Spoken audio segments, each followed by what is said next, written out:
రీసెంట్గా కెరియర్ గైడెన్స్కి ఒక స్టూడెంట్ రావడం జరిగింది. తను ప్రజెంట్ బీటెక్ థర్డ్ ఇయర్ ఒక రిప్యుటేషనల్ ఆర్గనైజేషన్ చదువుతున్నారు. తను కొన్ని మంచి క్వశ్చన్స్ రైట్ చేయడం జరిగింది.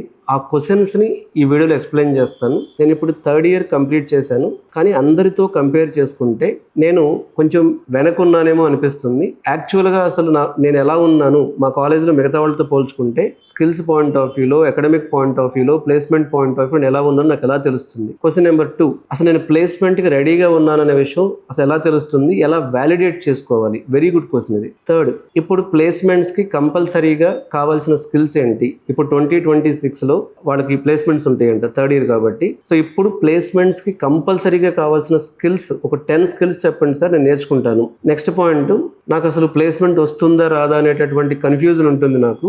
అలా నాకే ఎందుకు సెల్ఫ్ డౌట్గా అనిపిస్తుంది. సో చాలా మంది స్టూడెంట్స్లో అట్లా సెల్ఫ్ డౌట్ ఉంటుంది. అరే నేను నిజంగా ప్లేస్మెంట్ రెడీ అయ్యానా లేదా, నేను కోడింగ్ చేయగలుగుతానా, డేటా స్ట్రక్చర్స్ చేయగలుగుతానా, కమ్యూనికేషన్ స్కిల్స్ ఉన్నాయా, అది నేను యాప్టిట్యూడ్ రీజనింగ్ చేయగలుగుతానా, అడ్వాన్స్డ్ ఏఐ ప్రాజెక్టులు, చాలా కన్ఫ్యూజన్స్ ఉంటాయి. ఆ సెల్ఫ్ డౌట్ ఎందుకు వస్తుంది, ఎందుకు కాన్ఫిడెంట్ అంటే మెయిన్గా కాన్ఫిడెంట్ గురించి అడగడం జరిగింది.